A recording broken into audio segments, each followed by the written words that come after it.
Hello guys, how are you all? This is Anand Maurya and welcome करता हूँ आपके अपने यूट्यूब चैनल एमसर हब पे। चलो आप स्टार्ट करते हैं। तो फर्स्ट ऑफ ऑल एक चीज़ समझिएगा।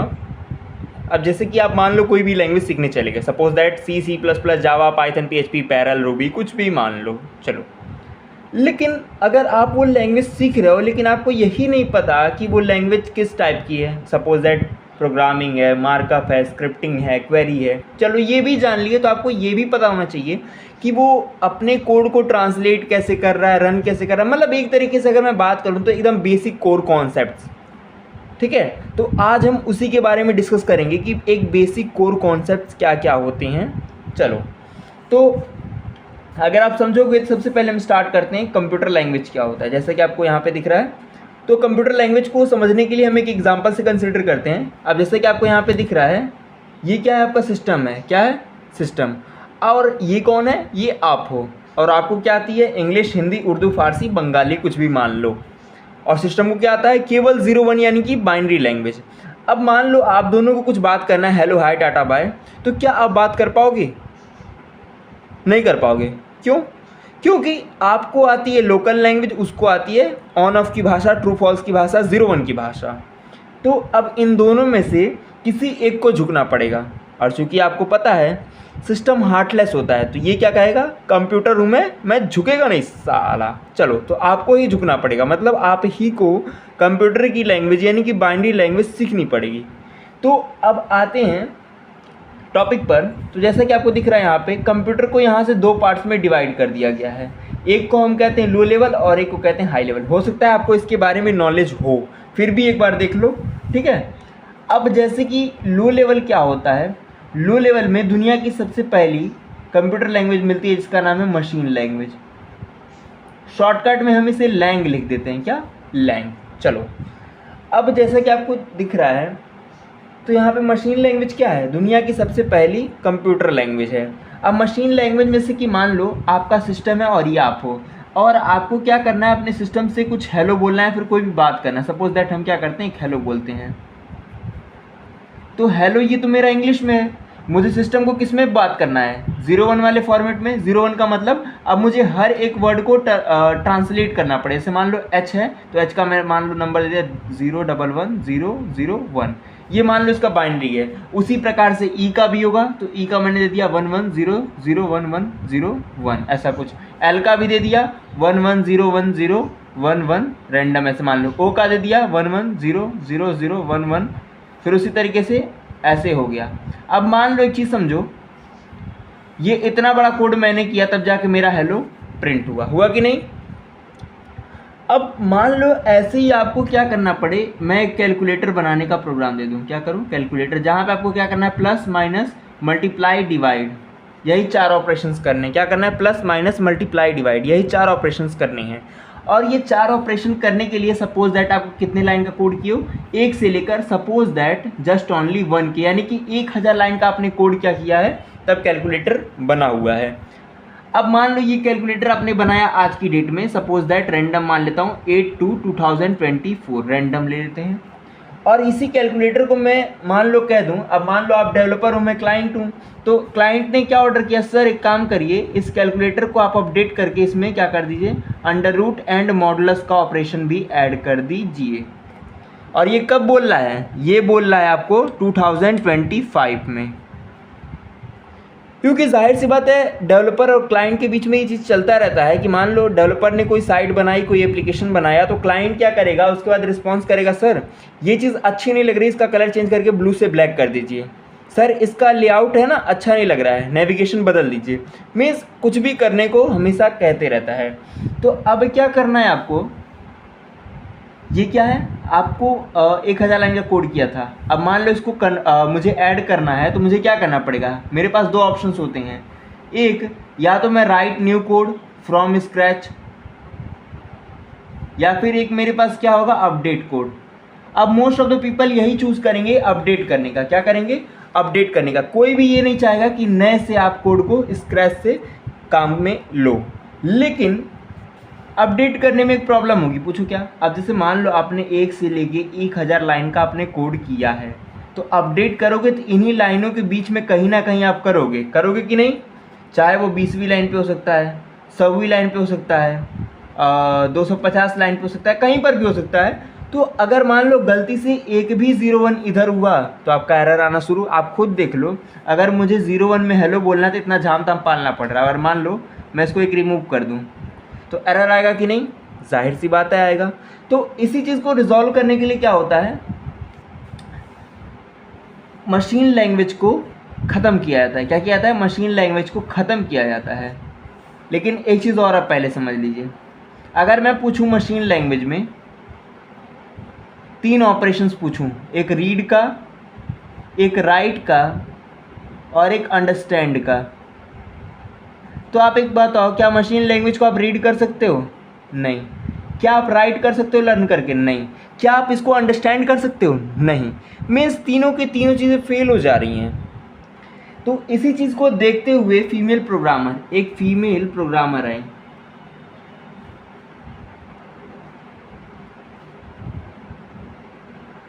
जिनका नाम था एडा लवलेंस।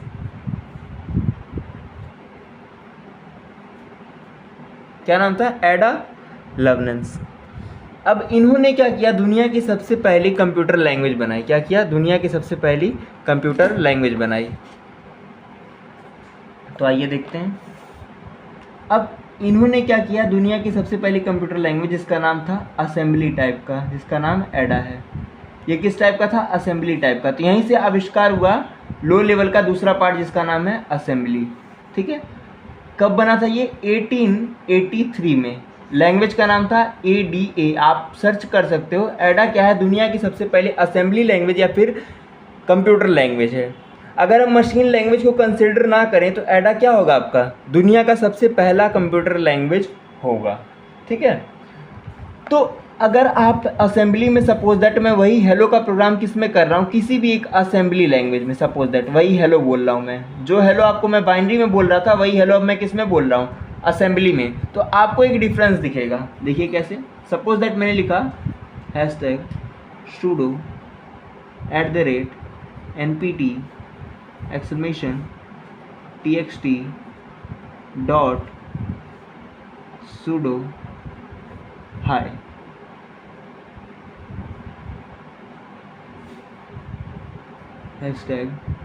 #sudo done।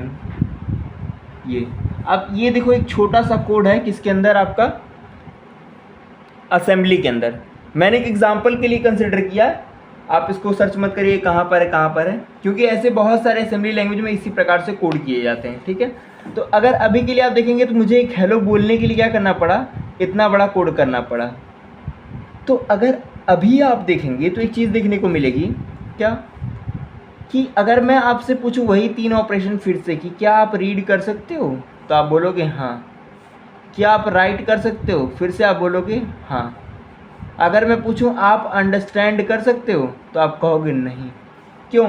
आप इसको पढ़ सकते हो इसलिए, सूडो है, ये है, वो है। लेकिन अगर मैं मतलब पूछने बैठ जाऊं कि सूडो का मतलब क्या है, एनपीटी का मतलब क्या है, डबल कॉट्स क्यों लगा है, ये क्वेश्चन मार्क क्यों लगा है, या फिर एक्सक्लेमेशन मार्क क्यों लगा है, तो आप नहीं बता पाओगे। तो ये प्रॉब्लम आ रही थी। और अगर आप कंपेयर करोगे कि machine language versus assembly language, तो उस time most of the people किसे चूज करते थे? असेंबली को।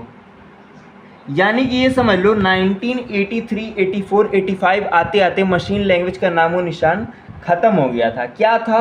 केवल और केवल असेंबली लैंग्वेज था। क्यों? क्योंकि आपको पता है मशीन के अंदर क्या था? 01, या फिर यूँ कह लो ट्रू फॉल्स, या फिर यूँ कह लो तो ऑन ऑफ। इसके अलावा और कुछ था? नहीं था। बट असेंबली में आपका A to Z, 0 to 9, special character जैसे कि डॉलर हो गया, @ हो गया, और भी बहुत सारे हैशटैग, डॉट वगैरह वगैरह बहुत सारी चीज़ें हैं। तो ये सारी ऐड हो गई। तो जाहिर सी बात जब चीज़ें ऐड हो गई तो आपको रिमेंबर करने में ईजी होगा कि नहीं होगा? जाहिर सी बात है ईजी होगा। तो इस कारण क्या हुआ? मशीन लैंग्वेज का हो गया क्रैश और चलने लगा मार्केट में असेंबली लैंग्वेज। समझ में आ रहा है? चलो, अगर कहीं पे नहीं समझ में आएगा तो कमेंट करके बताइए क्या प्रॉब्लम है। ठीक है। चलो आगे बढ़ते हैं। अब देखो ये भी कुछ टाइम तक अच्छा खासा चला। असेंबली लैंग्वेज भी क्या हुआ? कुछ टाइम तक बहुत अच्छा चला। अच्छा मैं एक क्वेश्चन देता हूँ एज ए HW मान लीजिए, अभी मैं बताऊँगा वीडियो के एंड में कि why we write binary code as 01, या फिर यूँ कह लो कि why we represent binary as 01, बात एक ही है, लिख देता हूँ फिर भी वाई वी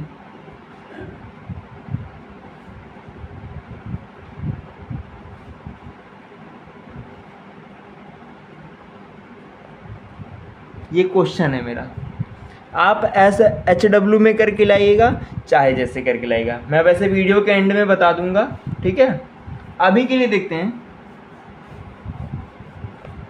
तो अभी क्या है मार्केट में, क्या चल रहा है, असेंबली लैंग्वेज, मशीन का खात्मा हो गया। अब देखो अगर हम कुछ छोटी सी हिस्ट्री की बात करें तो आपको एक चीज़ देखने को मिलेगा कि असेंबली में क्या हुआ, आपका 1883 में क्या आया था, ऐड आया था।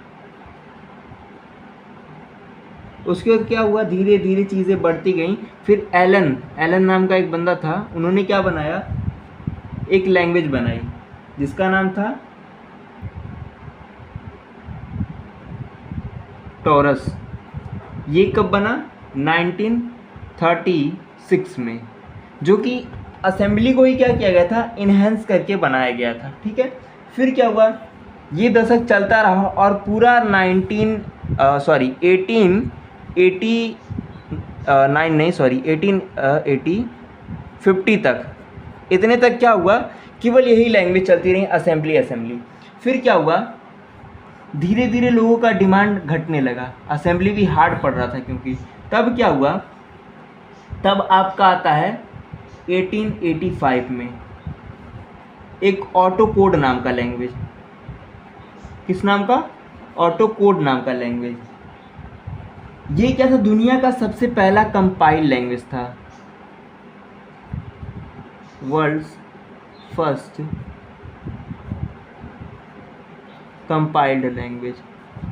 अब कहोगे कंपाइल्ड लैंग्वेज क्या होता है, तो इसके बारे में हम आराम से डिस्कस करेंगे कि कंपाइल्ड लैंग्वेज क्या होता है, इंटरप्रेट लैंग्वेज क्या होता है। बट अभी के लिए समझोगे तो क्या था, ये दुनिया का सबसे पहला कंपाइल्ड लैंग्वेज था, ठीक है।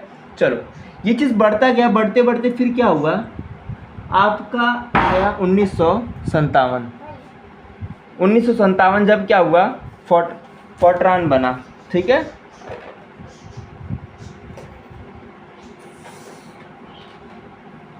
फोर्ट्रान बना, फिर क्या हुआ, यही चीज़ चलता रहा और फिर आपका 1958 में लिस्प बना।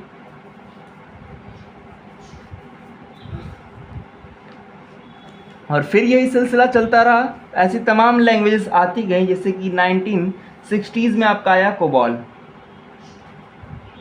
अब ये जो जितनी लैंग्वेजेस मैं बता रहा हूँ, ये सारी लैंग्वेज आपकी आती हैं किसके अंदर, हाई लेवल लैंग्वेज के अंदर। तो उसको समझ लेते हैं। अभी देखो मैंने जैसा कि यहाँ पे दिखाया था आपका, एक होता है लो लेवल और एक होता है हाई लेवल। क्या होता है, एक लो लेवल और एक हाई लेवल। तो हाई लेवल लैंग्वेज और लो लेवल लैंग्वेज में जनरली डिफरेंस समझ लीजिए क्या होता है। लो लेवल लैंग्वेज ऐसी लैंग्वेज होती हैं जो यूज़र फ्रेंडली होती हैं, और हाई लेवल लैंग्वेज ऐसी लैंग्वेज होती हैं जो यूज़र फ्रेंडली नहीं होती हैं। क्या मैंने सही बोला? जी नहीं। देखो असलियत अगर मैं बात करूं, आपको देखने में ऐसा ही लगा होगा कि अरे यार लो है, लो का मतलब क्या हुआ है, मतलब यूज़र जो है ना, यूज़र बहुत आसानी से समझ जाएगा, मेरे को दिक्कत नहीं होगी। हाई मतलब अरे यार बहुत कठिन होगा, मैं नहीं समझ पाऊंगा। देखो ऐसा कुछ नहीं है। लो लेवल का मतलब क्या होता है ना, देखो लो लेवल मतलब ऐसी लैंग्वेजेस जो मशीन के फ्रेंडली हो बट यूज़र के फ्रेंडली ना हो। बट हाई लेवल लैंग्वेज ऐसी लैंग्वेज जो यूज़र के फ्रेंडली हो, मशीन के फ्रेंडली ना हो, ठीक है। तो हाई लेवल में आते हैं, तो हाई लेवल में तमाम लैंग्वेज आई। और अगर रही बात हम ये पूछें कि हाई लेवल लैंग्वेज में कितनी लैंग्वेज आती हैं,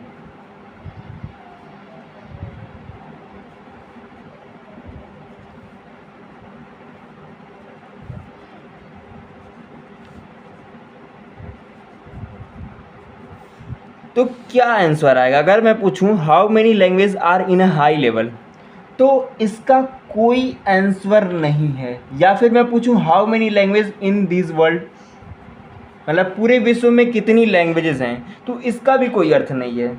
अभी के लिए आप एक काम करिए, एक बार फिर से क्विकली रिवीजन कर लीजिए, इसको देख लीजिए कि क्या कुछ छूट रहा है, आपको समझ में आ रहा है, फिर मैं बताता हूँ। देख लिया?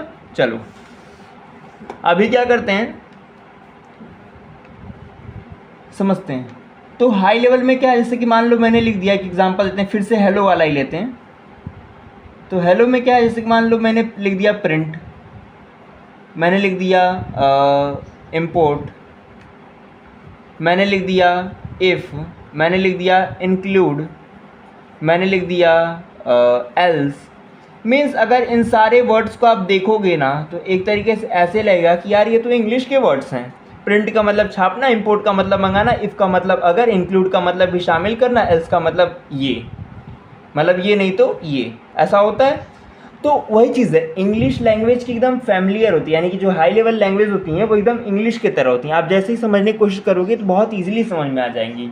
तो यही सारी हाई लेवल हैं। हाँ, बट अगर आप ये पूछ रहे हो कि कितनी लैंग्वेज होती है, तो ये नहीं बता सकता, बट ये बता सकता how many types of languages in this world.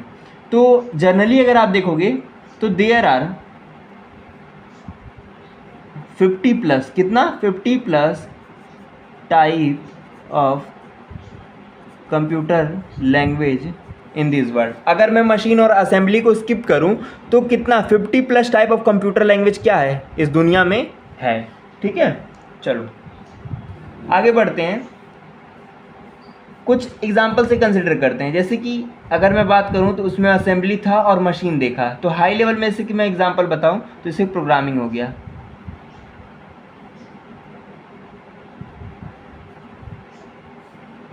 Scripting हो गया,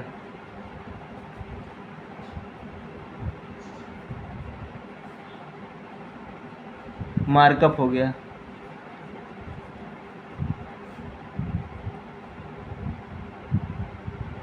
क्वेरी हो गया, और भी तमाम बहुत सारे होते हैं।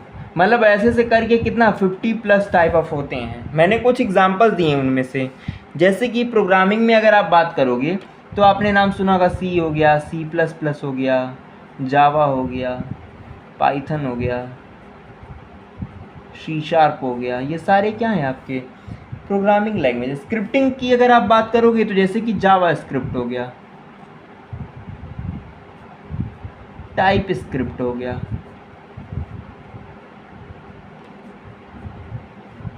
VBS यानी कि विजुअल बेसिक स्क्रिप्ट हो गया, और भी तमाम लैंग्वेजेस हैं। ठीक है, मार्कअप की अगर आप बात करोगे तो बहुत फेमस आपने नाम सुना होगा HTML का, XML का, YML का, और भी तमाम IML वगैरह तमाम लैंग्वेजेस हैं। ये क्या है आपकी सारी मार्कअप लैंग्वेजेस हैं। और फिर उसी प्रकार से अगर आप देखोगे क्वेरी लैंग्वेज का, तो क्वेरी लैंग्वेज में जैसे कि आता है आपका CQL, SQL, NoSQL, जिसे हम NoSQL भी कहते हैं, HQL, AQL, और भी तमाम लैंग्वेज होती हैं आपकी क्वेरी लैंग्वेजेस में। अब अगर आप इनके बारे में भी जानना चाहते हो, प्रोग्रामिंग लैंग्वेज क्या होता है, स्क्रिप्टिंग क्या होता है, मार्कअप क्या होता है, और भी तमाम लैंग्वेजेस क्या होती हैं, तो आप कमेंट करिएगा, हम उसी के ऊपर पर्टिकुलर वीडियो बनाएंगे। ठीक है, अभी के लिए इतना समझ में आ रहा है तो प्लीज़ लाइक कर दीजिए। चलो आगे बढ़ते हैं। तो ये सारी चीज़ें रही, ये सारे सिलसिले चलते रहें। तो ये सारे किसके अंदर आते हैं, आपके हाई लेवल के। फिर से मैं वही क्वेश्चन पूछना चाहूँगा, जैसे मान लो आपने असेंबली में देखा, जैसा कि आपने मशीन वाले में देखा था कि मशीन और असेंबली में अगर मैं वर्सेस करा था तो आपने चूज़ किया था असेंबली को। क्यों? क्योंकि असेंबली ज़्यादा इजी था आपके मशीन से। उसी प्रकार से अगर मैं क्या करूँ, असेंबली को हाई लेवल लैंग्वेज से भिड़ा दूँ, तो आप किसे चूज़ करोगे? ऑब्वियस सी बात है हाई लेवल को। क्यों? क्योंकि आप इजीली रीड कर सकते हो, आप इजीली राइट कर सकते हो, आप इजीली अंडरस्टैंड कर सकते हो। तीनों के तीनों चीज़ें परफेक्ट चल रही हैं, तो क्यों ना हम हाई लेवल लैंग्वेज सीखें। अब हाई लेवल में बहुत सारी आती हैं, आप कोई भी सीख सकते हैं। ठीक है, चलो थोड़ा सा फिर से हिस्ट्री को कंटिन्यू करते हैं। तो वो दौर हो गया ख़त्म, इसको उड़ रहा है यहाँ पे रख दें। चलो, तो वो दौर क्या हो गया आपका, अब ख़त्म हो गया। अब आगे बढ़ते हैं। रुक जा भाई, क्यों उड़ रहा है? देखो, तो फिर आता है 1960s का दशक, 1960s का। आई थिंक दिख रहा है, थोड़ा सा ऊपर करते हैं। चलो अब सही है। देखो तो 1960s का टाइम आता है और इस टाइम क्या होता है आपका, कुछ लैंग्वेजेस बनती हैं, समझते हैं। जैसे कि हिस्ट्री को आगे बढ़ाते हुए देखते हैं, सबसे पहली लैंग्वेज बनती है 1964 में, जो कि था आपका APL, ठीक है। उसी प्रकार से बढ़ता गया, 1964 में एक और लैंग्वेज बनी जिसका नाम आपने सुना होगा बेसिक करके, ठीक है। यही सिलसिला चलता रहा और भी लैंग्वेज बनती गई, स्मॉल टॉक वगैरह वगैरह वगैरह, ठीक है। फिर ये दशक बढ़ा और क्या आया फिर आपका 1967 में एक सिमुला करके लैंग्वेज बनी, SIMULA। ये दुनिया की सबसे पहली, world's first OOPs based language, OOPs based. अब कहोगे ये ऊप्स क्या होता है, तो इसके बारे में भी हम डिटेल में डिस्कस करेंगे, ठीक है। अभी के लिए स्किप करो, इतना समझो कि लैंग्वेजेस कितनी हैं, क्या चल रही हैं, चीज़ें क्या हैं, ठीक है। देखो फिर क्या हुआ, ये सारी चीज़ें चलती रहीं। फिर आता है 70s का दशक, यानी कि 70 का। तो 70s में क्या था, यूनिक्स का नाम आपने सुना है, यूनिक्स ऑपरेटिंग सिस्टम। तो उस टाइम यूनिक्स बन रहा था और यूनिक्स में ऐसा कोई लैंग्वेज नहीं था जो इसको परफेक्टली बिल्ड कर सके, चीज़ों को इसमें परफेक्टली कंप्यूटराइज कर सके। तो अगर अभी आप देखोगे तो यूनिक्स के टाइम पे क्या था, आपका एक डेवलपर थे जिनका नाम था Dennis Ritchie and Ken Thompson. इन दोनों ने मिलकर क्या किया, एक लैंग्वेज बनाया जिसका नाम दिया सी लैंग्वेज। ये 1972 में आया, जो कि क्या है, अभी के लिए अगर आप देखोगे जहाँ पर भी इंटरनेट वगैरह पे, तो आपको एक ही चीज़ देखने को मिलेगी कि this is the mother of all language. लेकिन अगर आप नोटिस करो फिर से वही चीज़, जब एडा आपका आया 1883 में और आपका सी आया 1972 में, तो आप खुद बताओ बड़ा कौन हुआ। ये मिथ है, जितनी भी जगहों पर आपने देखा होगा कि C is mother of all language, this is wrong. But generally अगर आप देखोगे तो Ada is the mother of all languages, ठीक है। तो आगे बढ़ते हैं। और एक चीज़ और मैं इन्फॉर्मेशन दे देता हूँ कि जो भी मैं सन हो गया या फिर लैंग्वेज की नेम बता रहा, फिर चीज़ें बता रहा हूँ, देखो यहाँ पे आपको कुछ और मिलेंगी, किसी और कंटेंट पे जाओगे तो कुछ और मिलेगा, इंटरनेट पे देखोगे कुछ और मिलेगा, गूगल पे देखोगे कुछ और मिलेगा। मतलब जगह जगह पे अगर आप देखोगे ना, कोई करेक्ट नहीं बताने वाला है, ठीक है। अगर आप देखोगे तो मैंने भी क्या किया है, बहुत सारे कंटेंट्स को लेके एनालाइज करके फिर ये वीडियो बना रहा हूँ कि ये चीज़ें होनी चाहिए, ठीक है। तो ऐसी चीज़ें चलती रहीं, बना बहुत सारी लैंग्वेज। फिर क्या हुआ, आपका आता है 70s में ही बना ऑब्जेक्टिव सी करके, जो कि किसके लिए बनाया था, iOS के लिए। तब उस टाइम पे क्या होता था, ऑब्जेक्टिव सी के थ्रू ही iOS के एप्लीकेशंस बनाए जाते थे, ठीक है। फिर ये दशक चलता रहा एंड फिर आता है आपका 90s का दशक। 90s में भी बहुत सारे पॉपुलर लैंग्वेजेस आए, जैसे कि आप देख सकते हैं C++ हो गया आपका, जिसको बजरने स्ट्राउस्ट्रप ने बनाया था, रूबी हो गया, पाइथन हो गया। मीन्स जितने पॉपुलर लैंग्वेजेस हैं वो सारे कब आए, 90s में आए। जावा हो गया आपका, और भी तमाम लैंग्वेज हैं। HTML का भी यहीं से शुरुआत हो गया, 90s से क्या हुआ, वेब ब्राउज़र्स का भी शुरुआत हो गया, HTML हो गया, और भी तमाम CSS वगैरह, जावास्क्रिप्ट वगैरह, ये सारे क्या हुए 90s के दशक में आए, ठीक है। फिर आता आपका 2000 का दशक, सन 2000 के अंदर क्या हुआ, 2003 में एक बहुत फेमस पॉपुलर लैंग्वेज बनी, इसका नाम था स्काला। बहुत पावरफुल लैंग्वेज है, ठीक है। उसी प्रकार से क्या हुआ, गूगल ने एक नई लैंग्वेज का आविष्कार किया था जिसका नाम दिया गोलैंग। ये कब बना, 2000 आपका 2009 में, हाँ 2009 में क्या हुआ था, गोलैंग बना। इसी प्रकार से चलता रहा एंड 2013 में गूगल ने ही लॉन्च करवाया कॉटलिन। फिर ये सिलसिला चलता रहा। फिर 2000 उसके एक साल बाद 14 में आया आपका स्विफ्ट। अब स्विफ्ट क्या हुआ, iOS और मैक OS के एप्लीकेशंस बनाने के लिए इस्तेमाल किए जाते हैं, जो कि आज भी चलता है।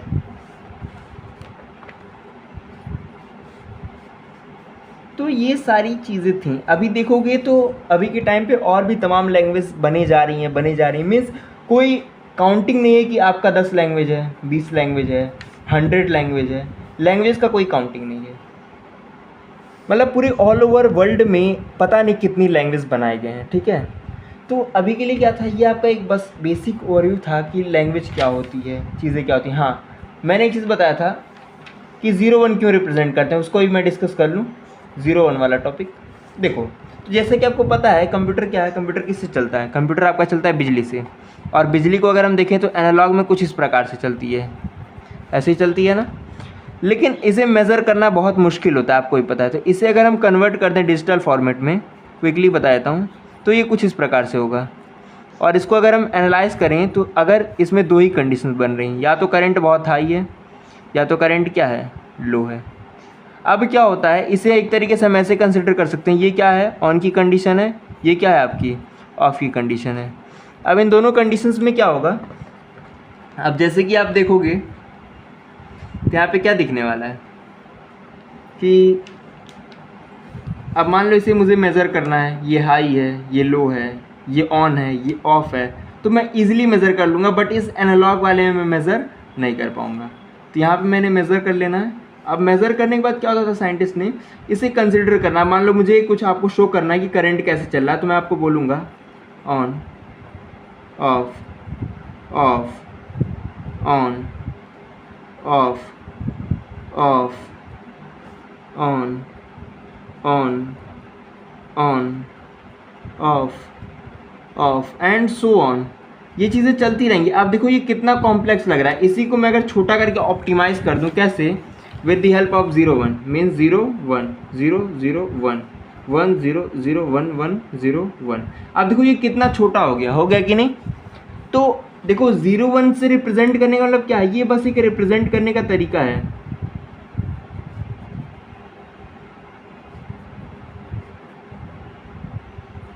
ये क्या है, एक रिप्रेजेंट करने का बस एक तरीका है।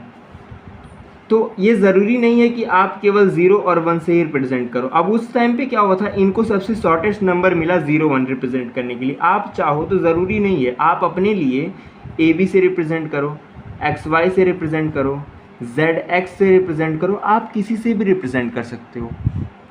मीन्स अगर ओवरऑल देखोगे तो क्या है, 0-1 बस एक रिप्रेजेंट करने का तरीका है, करंट को फ्लो कराने का तरीका है। और अगर मैं फिर से वही पूछूं कि क्या आपका टीवी भी बाइनरी समझता है, तो कहोगे हाँ। बल्ब भी समझता है, तो कहोगे हाँ। मीन्स जितने इलेक्ट्रॉनिक डिवाइसेस जो चल रहे हैं वो क्या समझते हैं, बाइनरी समझते हैं। क्या समझते हैं, बाइनरी समझते हैं, यानी कि 0-1 वाला फॉर्मेट समझते हैं, ठीक है। और अगर कोई चीज़ छूट गई हो तो आप कमेंट करके बताइएगा, उसके आगे डिस्कस करेंगे, ठीक है। आज के लिए इतना बहुत है, धन्यवाद।